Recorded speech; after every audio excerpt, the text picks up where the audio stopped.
Hello, welcome back to the channel. You join me in the rain where we are going to have a look around this. It's basically a reason as to why car dealers don't really do cheap cars. You hear it a lot from people who maybe don't want to go into places like Facebook Marketplace and spend a couple of grand. Yeah, you maybe get someone a bit nicer, a bit newer, but when they come to dealers, they want to come to somebody they can trust. Unfortunately, there are some cases where you can't trust them all. Uh, but I always try and do my best by people, and I hope I am one of them people that can be trusted. At this current moment in time, I am getting very soggy. But what we're going to do is we'll have a look around and we'll talk about as to why car dealers don't do cheap cars like this anymore.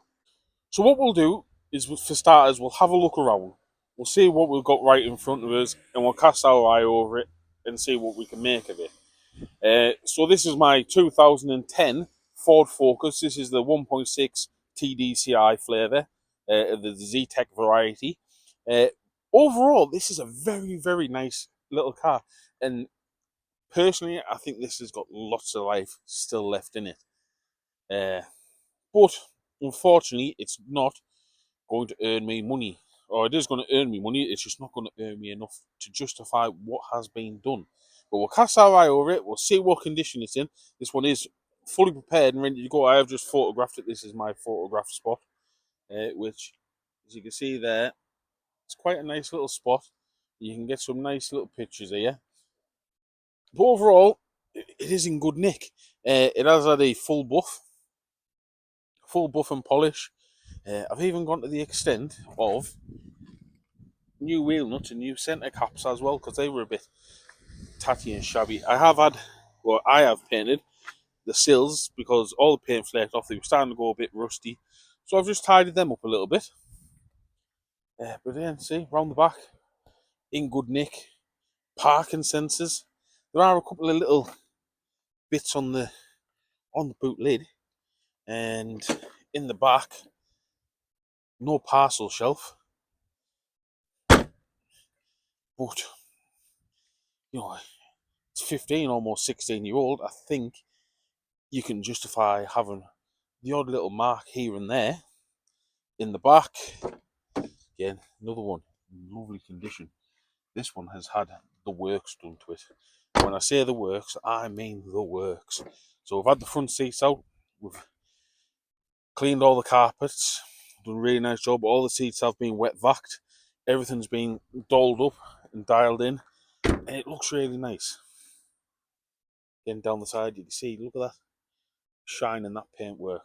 It's a really tidy car for what it is. Bearing in mind it is almost 16 years old, and it has 95,000 miles, but it's got good service history. Uh, 11 stamps, including the one that I've just had done, uh, which is good going. Good going. You don't see it a lot with these older cars. A lot of times people will just, I don't know, they'll take the service book out, put it in the kitchen drawer or something like that, or they just won't even bother and they'll probably get tossed in the bin at some point.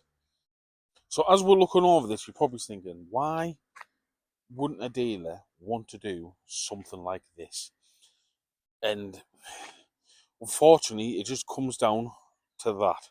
There's just not a lot of profit left in it once you're done with it. I bought this car, for, including the fees, £517. I went and picked it up myself. That cost me about 30 quid.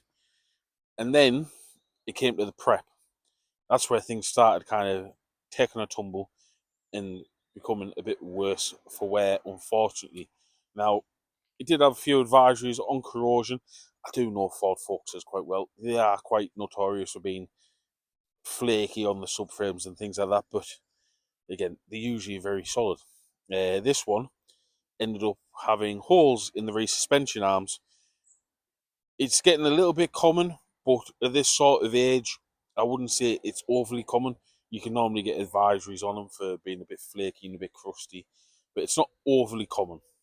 So what I've had done to this, what I did to this, I bought new suspension arms, new bolts, new drop links, new coil springs, the whole works.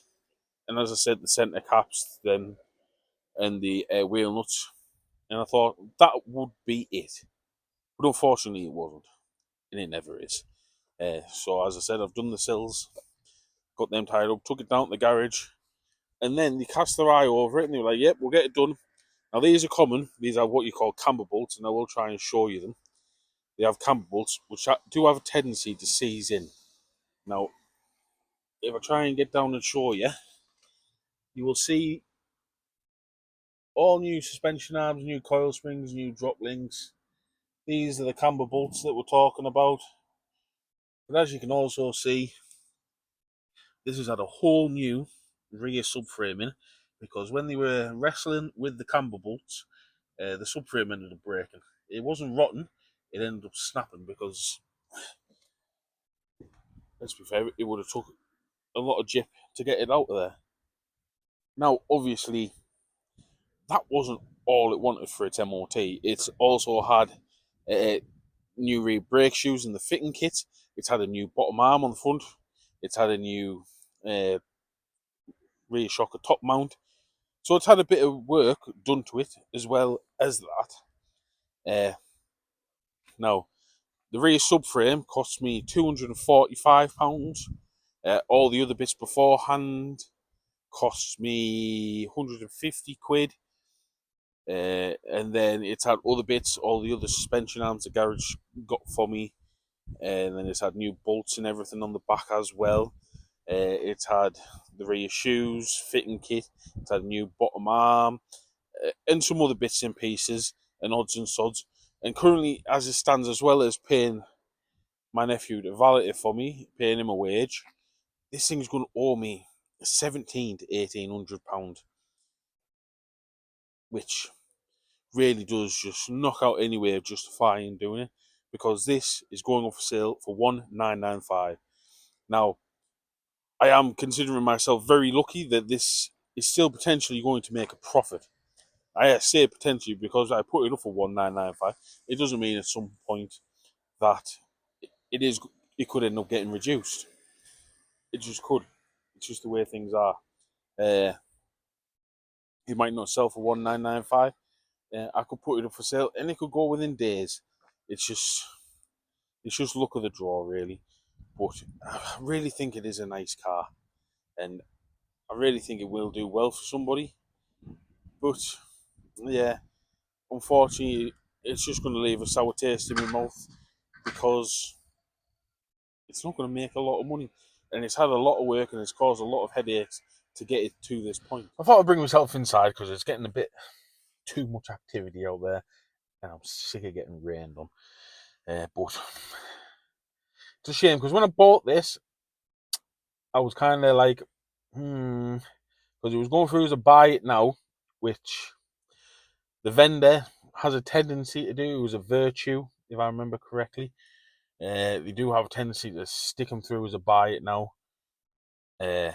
before they put them through auctions, and it was going for £300. And I thought, that's all right. That's about a £1,500 margin. Didn't go well. I drove it back. It drives lovely. Apart from that shock amount that was knocking on the back, it drove really well. And yeah, it just escalated. But it's done. Luckily, all being well, if I get my asking price, I'm still in the green. And that's a good thing. I'm not losing money.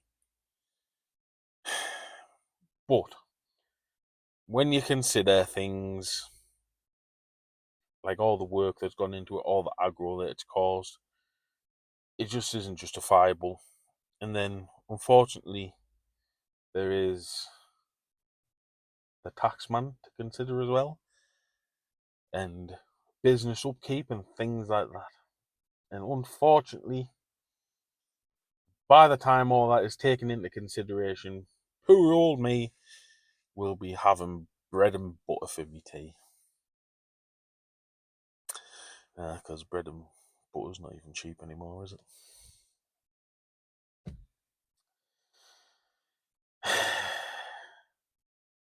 But hey, we live to fight another day, and it's just a lesson for me, really, is to stop doing things with your heart, because I love these cheap cars. I love being able to sell these cheap cars, and I love giving them a another lease of life, and it is a passion of mine. It's where I started. It's where a lot of car traders started, unless they were fortunate enough to have a rich mummy and daddy.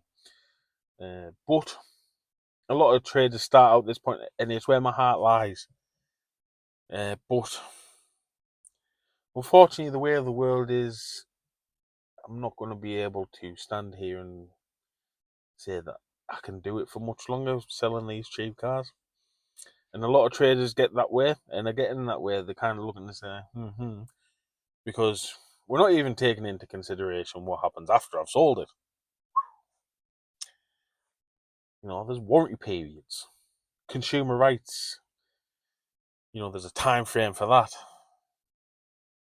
Luckily, I prepare my cars to a good standard, and I very rarely get any issues.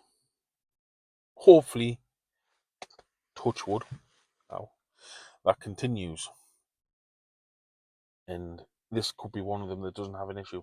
They're a good old engine. That 1.6 Peugeot engine, the DV6 engine. It can have some life, but it is the motor trade we're talking about, and you can have issues. Hopefully it doesn't, because there's no profit, realistically. I know there's a couple £100 in it, but I won't see none of that. I won't even buy myself a coffee out of it. And even still, you then got to look and say, it's still got advisories on it. It's only got 2 rear brake flexes and the front frame being corroded but not seriously weakened, which it could be like that for years to come. Who knows? But hey ho, hopefully lots of you will watch this, and then I'll actually make a bit of extra money out of it, and no, nobody will watch. But anyway, if you can support the channel, hit that like and subscribe button. It helps me out massively. And thank you for watching, and I'll catch you on the next one.